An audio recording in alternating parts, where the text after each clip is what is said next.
ఈరోజు తుళ్ళూరు వచ్చాను చక్కగాను. అక్కడ చెబుతున్నాను. ఇవాళ శుక్రగ్రహాన్ని గురించి చెబుతాను. శుక్రుడు అనేటువంటి వ్యక్తి ఆగ్నేయ దిశకు అధిపతి. శుక్రుడు చాలా ఉన్నత స్థానంలో ఉంటే కనుక మంచి ఖరీదైన విలాస వస్తువులు, కార్లు, ఇల్లు, గృహాలు ఉంటాయి. ఈ శుక్రుడు కంప్యూటర్ ఇంజనీరింగ్కి అధిపతి. గోల్డ్ జ్యువెలరీ షాపులు కూడా నడుపుతారు శుక్రుడు ఉన్నత స్థానంలో ఉన్న వ్యక్తులు. అలాగే శుక్రుడు అనుగ్రహం కావాలని ప్రతి వాళ్ళు కోరుకుంటారు. ఇప్పుడు వైవాహిక బంధాల విషయానికి వచ్చేటప్పటికి కూడా శుక్రుడు బలంగా ఉంటే వాళ్ళు మంచి మంచి పిల్లలు పుడతారు, ఆరోగ్యవంతంగా ఉంటారని అంటారు. శుక్రగ్రహం యొక్క బలం మీద ఆధారపడి శుక్రుడు కుజుడు వీళ్ళిద్దరూ కూడా వివాహ కారణానికి అవసరం అవుతారు. అంటే ఇప్పుడు ఈ శుక్రుడు అనే బలాన్ని బట్టి ఈ శుక్రుడు అయిపోతుంది వీడియో చూడండి. ఈ శుక్రుడు వృషభ తులారాశులకు అధిపతి.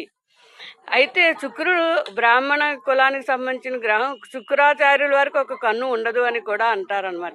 అయినప్పటికీ అసురరాజు శుక్రుడు అంటే రాక్షసరాజు శుక్రుడు. ఈ శుక్రుడు ద్వితీయ స్థానం వాక్కు స్థానంలో ఉంటే కనుక మాట మరీ పెడసరంగా ఉంటుంది. ఇదే మన స్థానం 5వ స్థానంలో శుక్రుడు వ్యతిరేక దిశలో ఉంటే కనుక వీళ్ళల్లో క్రూరమైనటువంటి ఆలోచనలు, కఠినమైన మనస్తత్వం ఉంటుంది. కానీ ఈ శుక్రుడు భౌతికంగా చెప్పాలంటే వృషభ తులారాశులు పెద్ద పెద్ద కళ్ళు, భౌతిక ఫిజికల్ అపీరెన్స్ విపరీతమైన. మగవాళ్ళు అయితే హ్యాండ్సమ్, ఆడవాళ్ళు అయితే దగదగ మెరుస్తూ చాలా అందంగా తెల్లగా ఆకర్షణీయంగా ఉంటారు. వీళ్ళు శుక్రగ్రహ వ్యక్తులు. మరీ పొడుగు కానీ మరీ పొట్టు కానీ ఉండదు ఈ శుక్రగ్రహ వ్యక్తుల గురించి. ఎవరైనా సరే శుక్రుని యొక్క అనుగ్రహాన్ని ఎందుకు కోరుకుంటారు అంటే ఈ అలంకరణ, అందాలు, విలాస జీవితము, పరిపూర్ణ జీవితానికి కావాల్సిన భౌతిక సుఖాలు, సంపదలు అన్నీ కూడా కలగజేసేది ఎక్కువగా శుక్రగ్రహం అనే చెప్తారు. ఇంటి కుటుంబానికి సంబంధించి చక్కటి నిర్మాణ కార్యక్రమాలు చేపట్టడం ఆ శుక్రుడు బలంగా ఉన్నవాళ్ళు అలా చేస్తారు. అదే శుక్రుడు బలంగా ఉండి నీచ దృష్టి ఉంటే కనుక కట్టేసిన ఇళ్ళు అవి కూడా అమ్మేసుకుంటూ ఉంటారు, కేవలం దృష్టి దోష కారణం చేత. అలా శుక్రుడు అనక ఏ గ్రహం అయినప్పటికీ కూడా ఆ గ్రహం మీద శత్రు దృష్టి కానీ నీచ స్థానంలో ఉన్న దృష్టి కానీ పడరాదు.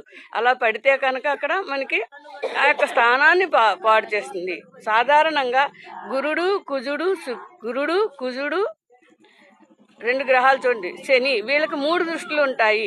ఈ 3 గ్రహాలు నీచపడితే కనుక వాళ్ళు చూస్తున్న ఆ స్థానాలను బట్టి వాళ్ళు ఉన్న స్థానమే కాక వాళ్ళు వీక్షిస్తున్న స్థానాలకు కూడా తీవ్ర వ్యతిరేకతలని సృష్టిస్తూ మనుషులు ఏం చేయాలి ఏం చేయకూడదు తెలియని పరిస్థితులను సృష్టిస్తూ గందరగోళ పరిస్థితులు కూడా ఈ భాగోని గ్రహమే సృష్టిస్తుందని మనం చెప్పగలుగుతాము.